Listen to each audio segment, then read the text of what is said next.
श्रीमद्भगवद्गीता अथ अष्टमोऽध्यायः अक्षरब्रह्मयोगः।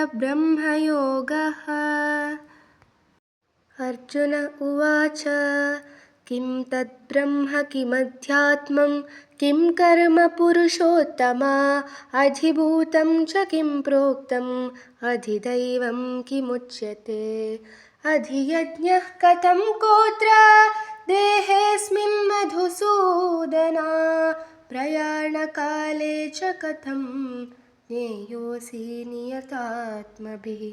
श्रीभगवानुवाच अक्षरं ब्रह्म परमं स्वभावोऽध्यात्ममुच्यते भूतभावोद्भवकरो विसर्गः कर्मसंज्ञितः अधिभूतं क्षरो भावः पुरुषश्चाधिदैवतम् अधियज्ञोऽहमेवात्र देहे देहभृतां वरा अन्तकाले च मामेव स्मरन् मुक्त्वा कलेवरं यः प्रयाति समद्भावं याति नास्त्यत्र संशयः यं यं वापि स्मरन् भावं त्यजत्यन्ते कलेवरं तं तमेवैति कौन्तेय सदा तद्भावभावितः तस्मात् सर्वेषु कालेषु मामनुस्मरयुध्य च मय्यर्पितं मनो बुद्धिर्मामेवैष्यस्य संशयम् अभ्यासयोगयुक्तेन चेतसा नान्यगामिना परमं पुरुषं दिव्यं याति पार्थानुचिन्तयन् कविं पुराणमनुशासितारम् अणोरणीयं समनुस्मरेद्यः सर्वस्य धातारमचिन्त्य रूपम् आदित्यवर्णं तमसः परस्तात् प्रयाणकाले मनसाचलेन भक्त्या युक्तो योगबलेन चैव भ्रुवोर्मध्ये प्राणमावेश्य सम्यक् सतं परं पुरुषमुपैति दिव्यम् यदक्षरं वेदविदो वदन्ति विशन्ति यद्यतयो वीतरागाः यदिच्छन्तो ब्रह्मचर्यं चरन्ति तत्ते पदं संग्रहेण प्रवक्ष्ये सर्वद्वाराणि संयम्य मनोहृदि निरुध्य च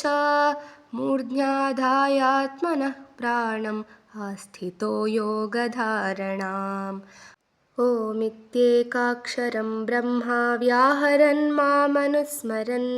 यः प्रयाति त्यजन् देहं स याति परमां गतिम् अनन्यचेताः सततं यो मां स्मरति नित्यशः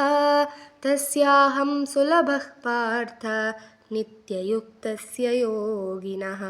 मामुपेत्य पुनर्जन्म दुःखालयमशाश्वतं नाप्नुवन्ति महात्मानः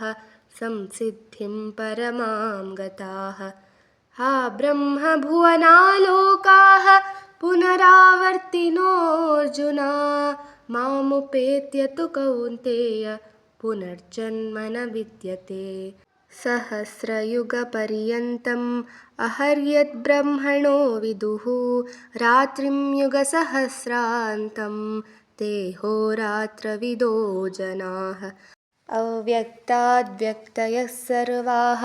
प्रभवन्त्यः रागमे रात्र्यागमे प्रलीयन्ते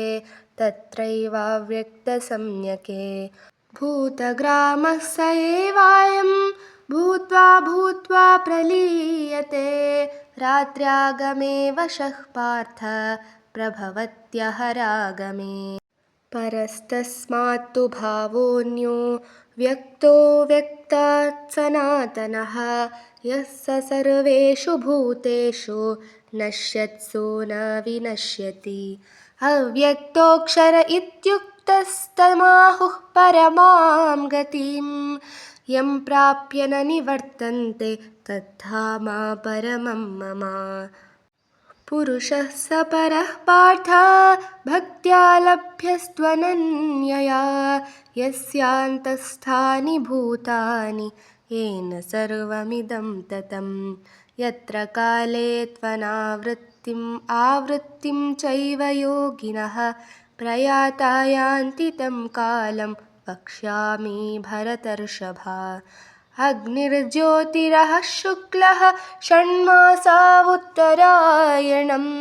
तत्र प्रयाता गच्छन्ति ब्रह्मविदो जनाः